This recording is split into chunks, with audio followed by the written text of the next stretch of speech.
जय गौर श्री राधा रमनो विजयते।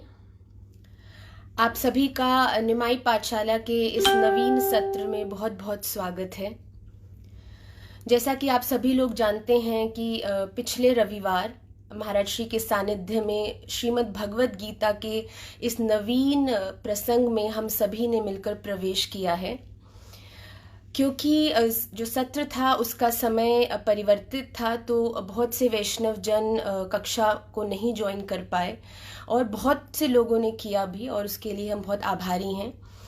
तो उसी विषय के कारण हमने पुनः इसका एक रिवीजन सत्र निमाई पाठशाला के फेसबुक पेज पर रखा है, जिससे कि अगर कुछ जन अभी भी हैं जो इस सत्र को से जुड़ना चाहते हैं और किसी भी कारणवश पिछले रविवार जुड़ नहीं पाए, क्योंकि अगर आप शुरू से जुड़ेंगे तभी आप इसके पूरे मूल को समझने में आपको सहजता होगी। इसीलिए इस अवसर को न चूकते हुए हम पुनः इसका एक रिवीजन सत्र निमाई पाठशाला के फेसबुक पेज पर आज कर रहे हैं, जिससे कि अगर आपकी कक्षा रविवार को छूट गई तो आप पुनः कक्षा में क्या हुआ है उसका एक ग्लिम्प्स लेकर इस रविवार होने वाली कक्षा से जुड़ सकें। तो पिछले रविवार की कक्षा में क्या हुआ उसे जानने से पूर्व आइए अपने होने के अस्तित्व को समझते हुए श्री राधा रमण देव जी को इस मनुष्य जीवन के लिए बारंबार धन्यवाद देते हुए उनके चरणों में प्रणाम करते हैं। सभी लोग अपने नेत्र बंद करके अपने इष्ट का ध्यान करते हुए कक्षा में प्रवेश करें। कृष्णाय वासुदेवाय हरये परमात्मने प्रणतः क्लेशनाशाय गोविंदाय नमो नमः। सच्चिदानन्दरूपाय विश्वोत्पत्त्यादिहेतवे तापत्रय विनाशाय श्रीकृष्णाय वयं नुमः। श्रीरामाय वयं नुमः। श्रीगौराय वयं नुमः। वन्देऽहं श्रीगुरौ श्रीयुतपदकमलं श्रीगुरून् वैष्णवांश्च श्रीरूपं साग्रजातं सहगण रघुनाथान् वितं तं सजीवं साद्वैतं सावधूतं परिजनसहितं कृष्ण चैतन्यदेवं श्रीराधाकृष्णपादान् सहगण ललिता श्रीविशाखान्वितांश्च वेदानुद्धरते जगन्ति वहते भूगोलमुद्विव्रते दैत्यं दारयते बलिं छलयते शत्रक्षयं कुर्वते पौलत्स्तं जयते हलं कलयते कारुण्यमातन्वते म्लेच्छान् मूर्छयते दशाकृतिकृते कृष्णाय तुभ्यं नमः। श्री कृष्ण चैतन्य प्रभु नित्यानंद श्री अद्वैत गदाधर श्रीवास आदि गौर भक्त वृंद वांछा कल्पतरुभ्यश्च कृपा सिंधुभ्य एव च पतितानां पावनेभ्यो वैष्णवेभ्यो नमो नमः। वसुदेवसुतं देवं कंसचाणूरमर्दनं देवकी परमानन्दं कृष्णं वन्दे जगद्गुरुम्। एकं शास्त्रं देवकी पुत्रगीतम् एको देवो देवकी पुत्र एव एको मन्त्रस्तस्य नामानि यानि कर्माप्येकं तस्य देवस्य सेवा। हरे कृष्णा कृष्णा कृष्णा हरे हरे हरे राम राम राम हरे हरे, हरे कृष्णा कृष्णा कृष्णा हरे हरे, हरे राम राम राम हरे हरे, हरे कृष्णा कृष्णा कृष्णा हरे हरे, हरे राम राम राम हरे हरे। श्री राधा रमण लाल की जय, श्रीमन चैतन्य महाप्रभु की जय, श्री वृंदावन धाम की जय, श्री षट गोस्वामी पाद की जय, श्री श्री गोपाल भट्ट गोस्वामी जी महाराज की जय, संपूर्ण गुरु परंपरा की जय, अपने अपने माता पिता की जय। जय जय श्री राधे, जय जय श्री राधे, जय जय श्री राधे श्याम। निताई गौर हरि बोल, गौर प्रेमानंदे हरि हरि बोल। श्री राधा रमण लाल की जय। आप सभी का पुनः इस सत्र में बहुत बहुत स्वागत है। जैसा कि मैंने पूर्व में संकेत किया कि ये कक्षा हमने एक और लास्ट चांस के रूप में हम इसे लाइव कर रहे हैं, जिससे कि जो जन अभी भी इस नवीन सत्र में नहीं जुड़ पाए किसी भी कारणवश और जुड़ना चाहते हैं, वो आज कक्षा के पश्चात उनके लिए ये विशेष सत्र रखा गया है, जिससे कि पिछले रविवार जो first class of Shrimad Bhagavad Gita था, जिसमें हमने प्रथम अध्याय के प्रथम 6 श्लोक और 15वें अध्याय जो कि पुरुषोत्तम योग है उसके प्रथम श्लोक को हमने कक्षा में समझने का, उसका उच्चारण करने का प्रयास किया। तो उसी भाव को पुनः हम रिपीट कर रहे हैं, जिससे कि जो लोग नहीं जुड़ पाए या जो लोग रिवीजन करना चाहते हैं वो पुनः इसे ध्यान करते हुए परसों संडे रविवार को जो नेक्स्ट कक्षा है उसमें आनंद से जुड़ पाएं। आइए विलंब नहीं करते हुए, इट्स अ रिवीजन क्लास, ये बहुत छोटे स्वरूप में करी गई है। इसमें हम प्रथम अध्याय से प्रारंभ करेंगे और उसके पहले 6 श्लोकों का उच्चारण अर्थ सहित इसका पूर्ण व्याख्यान जो है वो अगर आप सुनना चाहते हैं तो महाराज श्री ने unlock yourself with Bhagavad Gita, बहुत सुंदर एक ग्रंथ महाराज श्री द्वारा कहा गया है, आप उसको पढ़ सकते हैं, जिसमें एक एक श्लोक का बहुत ही डीप उसका व्याख्यान किया गया है और बहुत अलग अलग way of thinking, way of points की तरह उसको सोचकर उसका चिंतन करके भावार्थ किया गया है। तो अगर आप वो चाहते हैं, इस कक्षा के माध्यम से आपको हर चीज का एक अर्थ भी पता चलेगा, उसका उच्चारण पता चलेगा। हम प्रथम अध्याय के जो श्लोक हैं उनको मुखस्त करेंगे, उच्चारण में शुद्धि लाने का प्रयास करेंगे, और जो 15वां अध्याय है जिसका एक श्लोक हर हफ्ते किया जाएगा उसको हम सब हृदयस्थ करेंगे। जो प्रथम अध्याय है उसे मुखस्त करेंगे और जो 15वां अध्याय है उसे हम हृदयस्थ करेंगे। मुखस्त करके, कंठस्थ करके फिर हृदयस्थ करेंगे हम पुरुषोत्तम योग को। तो आइए अविलंबित रूप से हम प्रथम अध्याय के प्रथम श्लोक की ओर बढ़ते हैं। महाराज श्री ने बहुत सुंदर इस पूरे विषय में प्रवेश करने का एक मार्गदर्शन हमें पिछले रविवार जूम के सत्र में दिया कि श्रीमद् भगवद गीता श्रवण करने के 3 द्वार हैं। प्रथम द्वार पर धृतराष्ट्र खड़े हैं, द्वितीय द्वार पर संजय खड़े हैं और तृतीय द्वार पर जो तीसरा द्वार है उस पर अर्जुन खड़े हैं।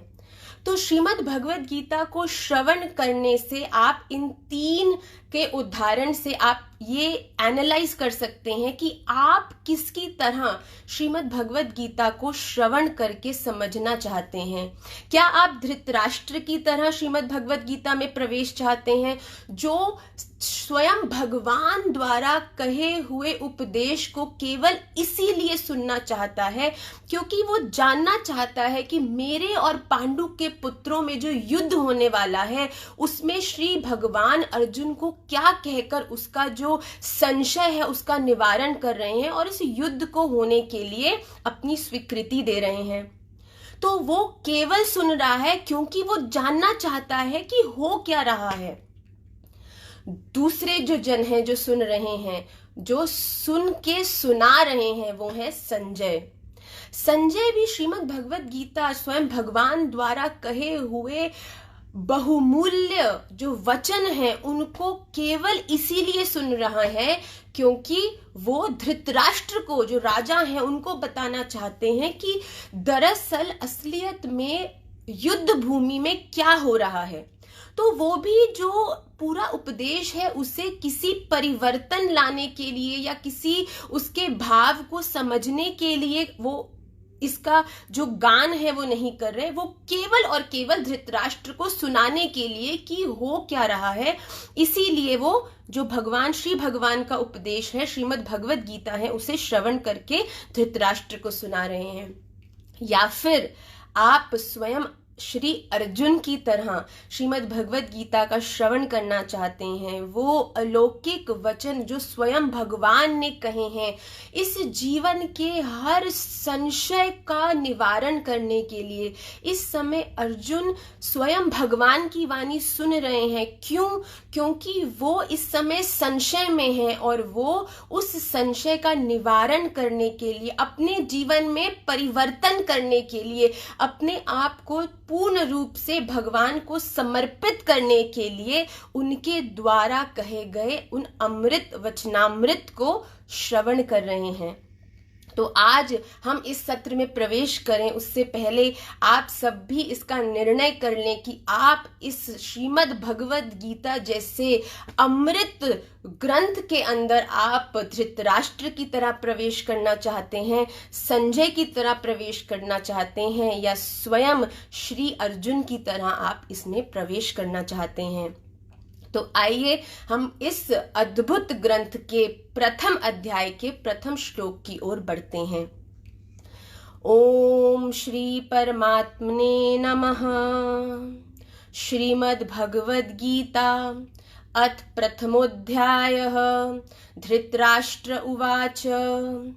प्रथम श्लोक में धृतराष्ट्र संजय से पूछ रहे हैं कि मैं जानना चाहता हूं संजय, मैं कुछ देख नहीं सकता, इसलिए इस समय तुम मेरे नेत्र बनो और मैं जानना चाहता हूं कि इस क्षण युद्ध भूमि कुरुक्षेत्र में मेरे और पांडु के पुत्रों में, जो कि युद्ध करने की कगार पर हैं, इस समय उस युद्ध भूमि कुरुक्षेत्र में मेरे और पांडु के पुत्रों में क्या हुआ, इस समय क्या चल रहा है, क्या युद्ध शुरू हो गया है, क्या क्या गतिविधि चल रही है। He wants to know the scenario that what is happening right now between my sons and the sons of Pandu.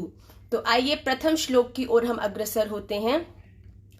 धर्म क्षेत्रे कुरुक्षेत्रे समवेतायुयुत्सवः मामकाः पांडवाश्चैव किमकुर्वत संजय। संजय से पूछते हैं क्या किया मेरे और पांडु के पुत्रों ने। आइए 3 बार इसको हम दोहराएंगे, फिर द्वितीय श्लोक की ओर चलेंगे। एक एक शब्द को मेरा ऐसा निवेदन है कि आप जब इसका श्रवण करें तो आप श्रीमद् भगवत गीता ग्रंथ के संग बैठें और ताकि आप इसे देख भी सकें। वैसे डिस्क्रिप्शन में आपको ये सभी श्लोक उपलब्ध कराए गए हैं जिसको आप पढ़ते हुए इसका उच्चारण श्रवण कर सकते हैं। धर्म क्षेत्रे कुरुक्षेत्रे समवेतायुयुत्सवः मामकाः पांडवाश्चैव किमकुर्वत संजय। धर्म क्षेत्रे कुरुक्षेत्रे समवेतायुयुत्सवः मामकाः पांडवाश्चैव किमकुर्वत संजय। धृतराष्ट्र जिज्ञासा कर रहे हैं संजय से। संजय उवाच। इस पे संजय क्या उत्तर देते हैं जब धृतराष्ट्र पूछते हैं कि क्या चल रहा है?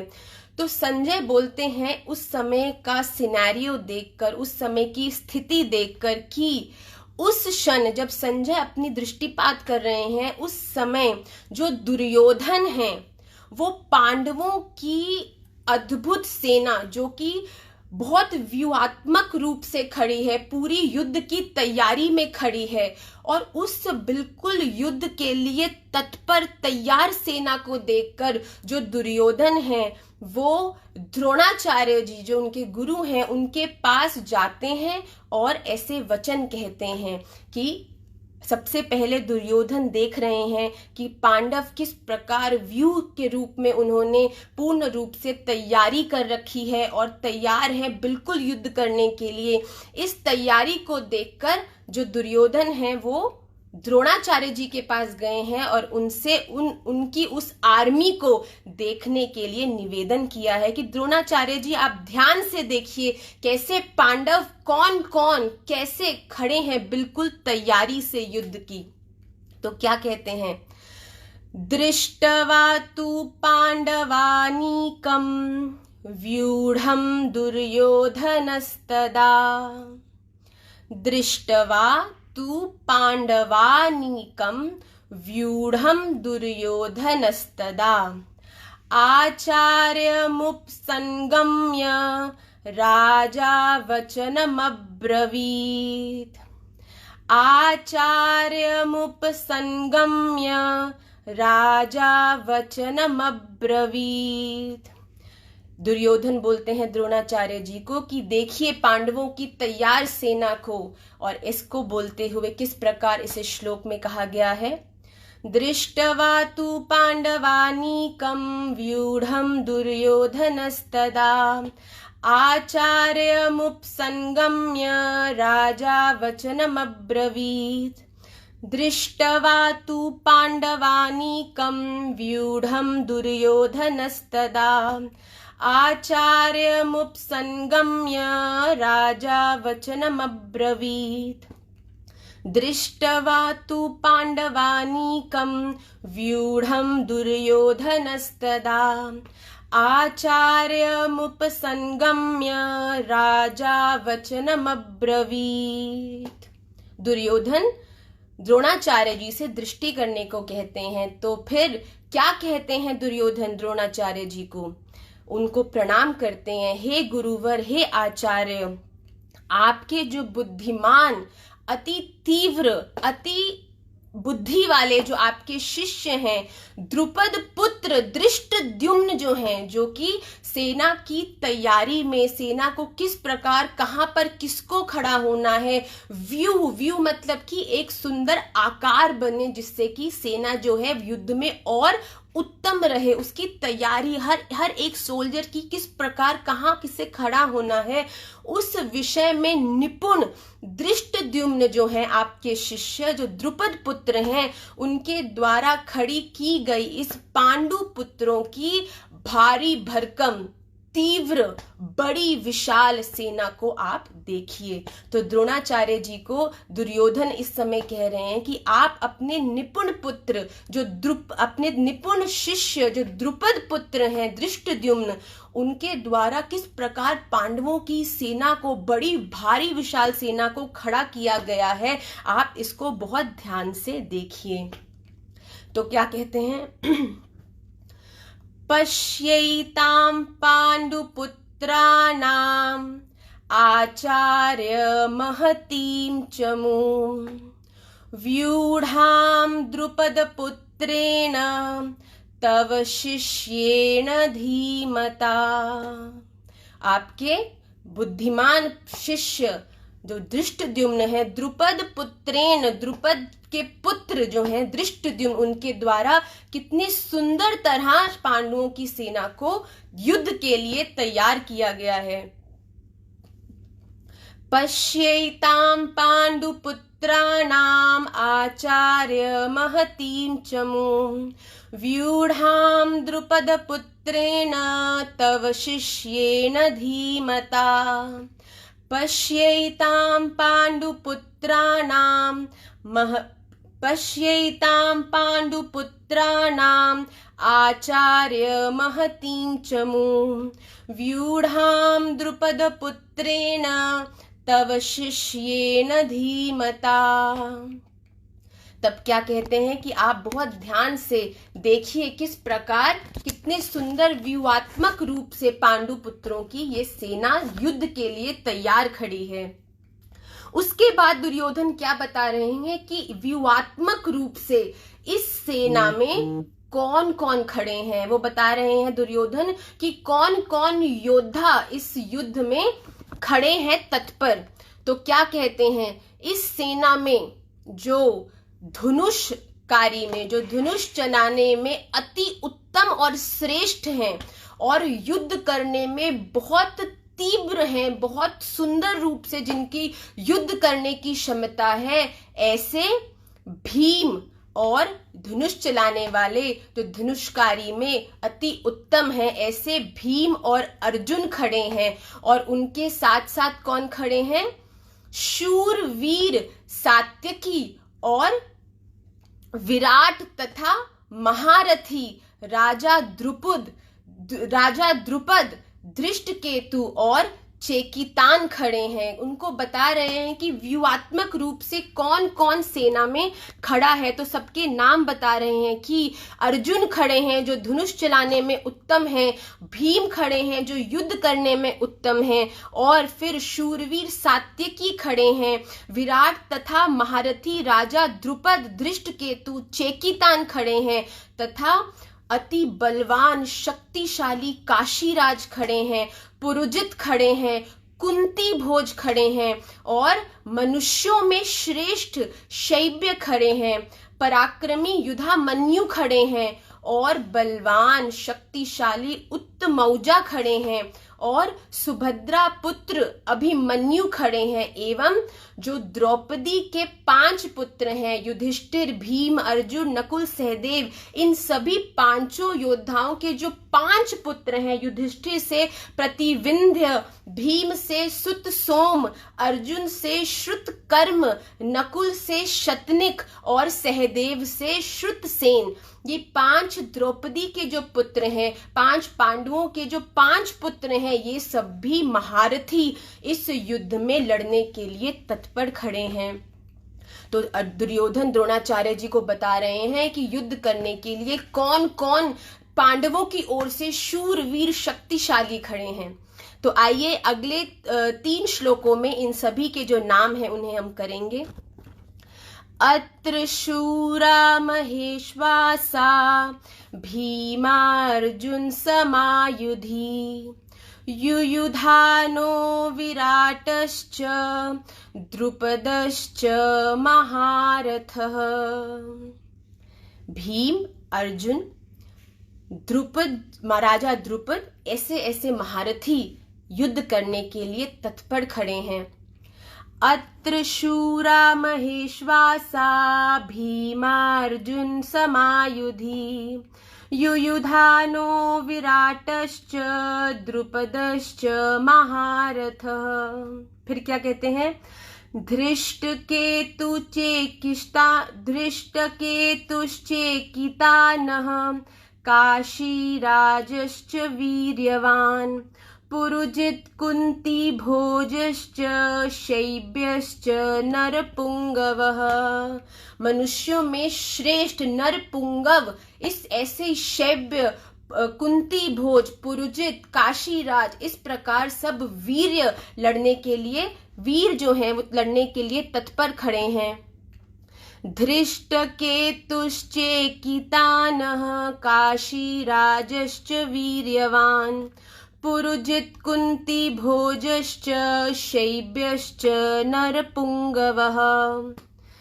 धृष्टकेतुश्चेकितानः काशीराजश्च वीर्यवान् पुरुजित कुंती भोजश्च शैब्यश्च नरपुंगवः।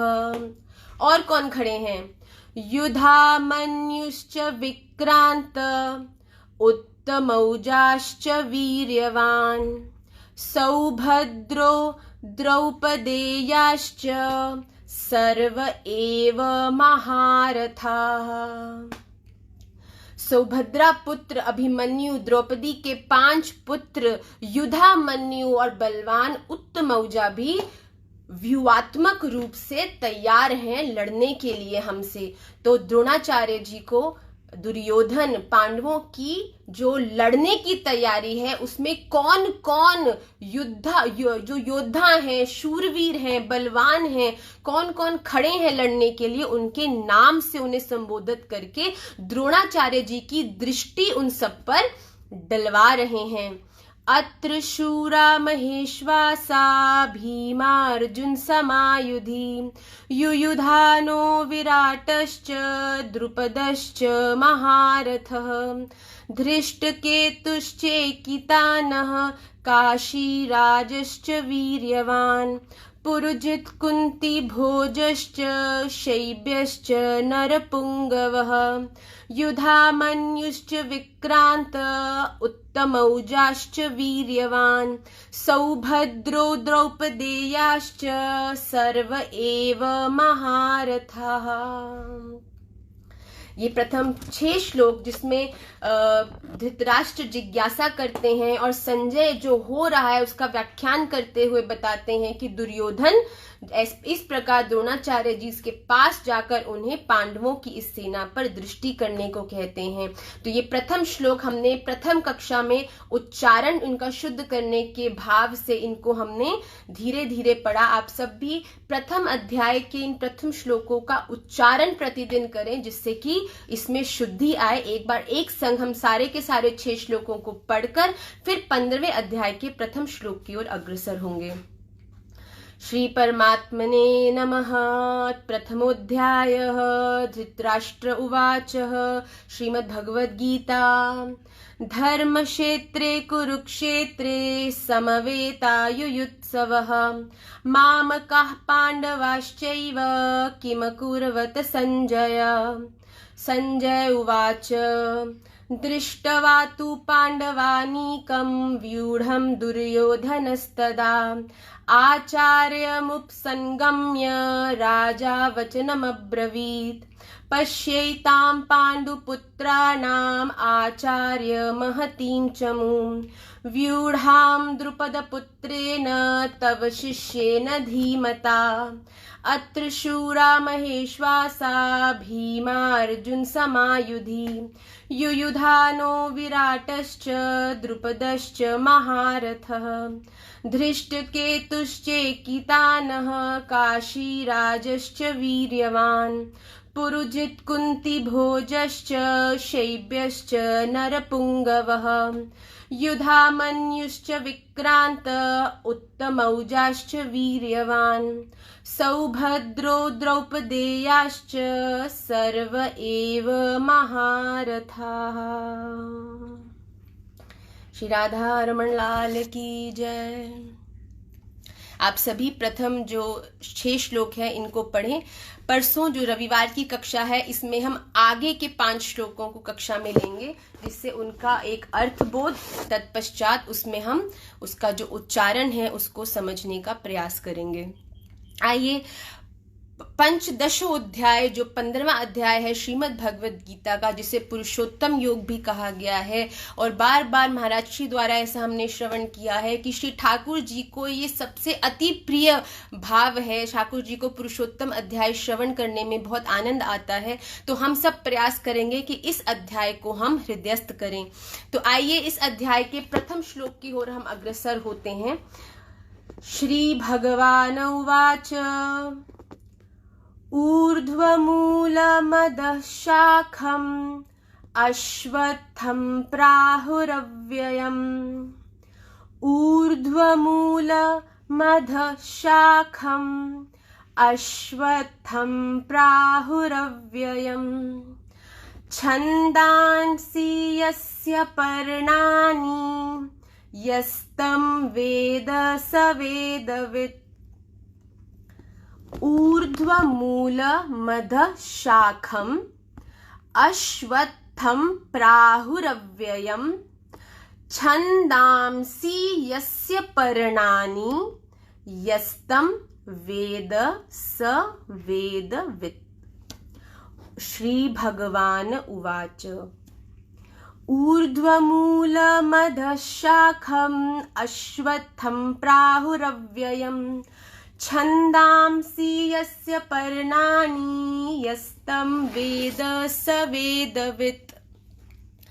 इस श्लोक को बहुत सुंदर इसका भाव है और हर मनुष्य के लिए इसके भाव को जानना अति अनिवार्य है अगर वो इस संसार चक्र से मुक्त होना चाहता है। तो श्री भगवान इस अद्भुत श्लोक में क्या कह रहे हैं कि ये जो संसार है, जो ये पूरी दुनिया है, ये पूरा विश्व है, ये जो संसार है, ये एक अविनाशी पीपल के वृक्ष के रूप में विद्यमान है। अगर आप किसी प्राकृतिक वृक्ष को देखें, अगर आप किसी पेड़ की तरफ दृष्टि करें तो आप देखते हैं कि पेड़ की जो मूल है, जो उसकी जड़ें हैं वो नीचे की ओर हैं और जो उसकी शाखाएं हैं वो ऊपर की ओर हैं। पर श्री भगवान कहते हैं कि जो ये संसार है ये एक उल्टे पीपल के वृक्ष के समान है, जिसमें जो शाखाएं हैं वृक्ष की वो ऊपर की ओर हैं और जो मूल है, जो जड़ें हैं वृक्ष की वो ऊपर की ओर हैं और जो शाखाएं हैं वो नीचे की ओर हैं। ऊर्ध्व मूल मदशाखम, ऊर्ध्व मूल, जो ऊर्ध्व मतलब ऊपर की ओर, और ऊर्ध्व मूल की मूल ऊपर की तरफ है और जो शाखाएं हैं वो नीचे की तरफ है। और श्री भगवान इस अद्भुत श्लोक में कहते हैं कि छंदांसि यस्य पर्णानि, और इस अप्राकृतिक अविनाशी पीपल के वृक्ष के जो पत्ते हैं वो स्वयं वेद हैं। तो जो अप्राकृतिक अविनाशी ये वृक्ष है, जिसकी जो मूल है, मूल में कौन है? स्वयं भगवान। और भगवान कहाँ है इस अप्राकृतिक संसार में? भगवान ऊर्ध्व मूल है, मूल जो ऊपर की ओर है, वहां स्वयं भगवान विराजते हैं। और जो शाखाएं हैं, जो इस प्रकृति का स्वरूप है, जो इस संसार का स्वरूप है, वो नीचे हैं। और इस अप्राकृतिक अविनाशी वृक्ष की जो लताएं हैं, उस पर जो वृक्ष हैं, उस पर जो पत्ते हैं, वो स्वयं वेद कहे गए हैं। तो इस वृक्ष को अविनाशी क्यों कहा गया है? क्योंकि इस वृक्ष के मूल में स्वयं भगवान है, भगवान जिनका ना कोई आदि है, ना कोई प्रारंभ है, ना कोई विश्राम है, ये अनादि हैं, सदैव हैं। तो इसीलिए क्योंकि इस वृक्ष के, इस अप्राकृतिक वृक्ष के मूल में स्वयं भगवान है, इसीलिए इस पीपल के वृक्ष को अविनाशी कहा गया। अश्वत्थ कहते हैं पीपल के वृक्ष को। तो भगवान क्या कह रहे हैं कि ये जो संसार है ये एक उल्टे वृक्ष के समान है, उल्टे पीपल के वृक्ष के समान है, जिसका मूल ऊपर है और मूल में स्वयं भगवान विराजते हैं। और जो इस वृक्ष की शाखाएं हैं, जो कि संसार प्रकृति का स्वरूप है, वो नीचे की तरफ है। और इस संसार की जो शाखाएं हैं, उन पर जो पत्ते हैं वो वेद हैं। और जो भी इस अप्राकृतिक वृक्ष के इस भाव को जानता है कि ऊपर भगवान है, नीचे प्रकृति है, वो इस पूरे विश्व में जो भी संपूर्ण वेदों का तात्पर्य है, उनका तत्व है, उसको समझने वाला है। ऐसा कहा गया है स्वयं भगवान द्वारा कि जो मनुष्य इस बात को जानता है कि भगवान ऊपर हैं और प्रकृति नीचे है, उसे इस संसार की संपूर्ण विद्या प्राप्त हो चुकी है। जो संपूर्ण वेदों में कहा गया है वो उस संपूर्ण जो तत्व है उसको जानने वाला है। जो भी मनुष्य इस संपूर्ण तत्व को जानता है वो इस संसार चक्र से मुक्त होकर मुझे प्राप्त होता है। पर जो मनुष्य इस बात को नहीं जानता कि ऊर्ध्व मूल मदशाखम अश्वत्थम प्राहुरव्ययम, कि इस अविनाशी उल्टे पीपल का जो वृक्ष है, जैसे उसके ऊर्ध्व में ऊपर जड़ें हैं और नीचे प्रकृति है, नीचे शाखाएं हैं, वैसे ही अगर जो मनुष्य ये नहीं जानता कि मैं ऊपर हूं और प्रकृति नीचे है, वो मुझको प्राप्त करने में सामर्थ्य नहीं होता और बार बार इस संसार चक्र में फंसा रहता है, बार बार जन्म लेता है और बार बार मृत्यु को प्राप्त होता है। तो बहुत सुंदर स्वयं भगवान इसमें इस भाव को स्पष्ट करते हैं कि ये जो संसार है इसमें मूल बात ये जानने की है कि ये प्राकृतिक संसार नहीं है, जो अप्राकृतिक वृक्ष के रूप में अविनाशी पीपल का ये वृक्ष है, उसकी जो जड़ें हैं वो ऊपर हैं, मूल ऊपर है जिसमें स्वयं भगवान है, और जो इसकी जो शाखाएं हैं जो स्वयं ब्रह्मा जी द्वारा इस प्रकृति का विस्तार हुआ है, ये सब प्रकृति नीचे है। और जो भी इस बात को जानने वाला है वो संपूर्ण वेद के तात्पर्य को समझने वाला है, वो संपूर्ण रूप से ज्ञानी है कि भगवान ऊपर है और प्रकृति नीचे है। तो बहुत सुंदर इसका भाव है। ऊर्ध्वमूल मधशाखम अश्वत्थम प्राहुरव्ययम छंदांसि यस्य पर्णानि यस्तम वेद स वेदविद। वो संपूर्ण वेदों के तात्पर्य को, संपूर्ण वेदों के सार को जानने वाला है, क्योंकि इस अप्राकृतिक वृक्ष के जो शाखाएं हैं, उसके जो पत्ते हैं वो स्वयं वेद हैं। और इस अप्राकृतिक वृक्ष के भाव को कि भगवान ऊपर है और प्रकृति नीचे है, जो भी इसको मानता है, जो भी इसको समझने में सामर्थ्यवान है, वो संपूर्ण वेदों के तात्पर्य को जानने वाला है, संपूर्ण विद्या को जानने वाला है। इस प्रकार भगवान प्रथम श्लोक में कह रहे हैं पुरुषोत्तम अध्याय के। आइए 3 बार इसका गान करके कक्षा को विश्राम करेंगे। श्री भगवान उवाच ऊर्ध्वमूलमधशाखम् अश्वत्थं प्राहुरव्ययम् छन्दांसि यस्य पर्णानि यस्तं वेद स वेदवित्। ऊर्ध्वमूलमधशाखम् अश्वत्थं प्राहुरव्ययम् छन्दांसि यस्य पर्णानि यस्तं वेद स वेदवित्। आखिरी बार। ऊर्ध्वमूलमधशाखम् अश्वत्थं प्राहुरव्ययम् छन्दांसि यस्य पर्णानि यस्तं वेद स वेदवित्।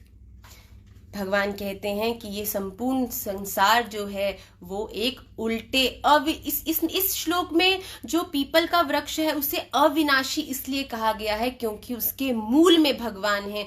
जैसे भगवान का कोई प्रारंभ या उसका कोई समाप्त नहीं है, वैसे ही इस संसार चक्र का भी, संसार रूपी वृक्ष जो है ये भी अविनाशी है, इसका भी कोई समाप्त नहीं है, कोई विश्राम नहीं है। इसीलिए ऊर्ध्वमूल, ये संसार वृक्ष को समझना ही इस संसार चक्र से निकलने का एकमात्र जो है साधन है कि हम इस बात को समझें कि ऊर्ध्वमूल, जो मूल है वो ऊर्ध्व है, वो ऊपर है, और मधशाखम, और जो इसकी शाखाएं हैं वो अधः हैं। अधः मतलब नीचे हैं।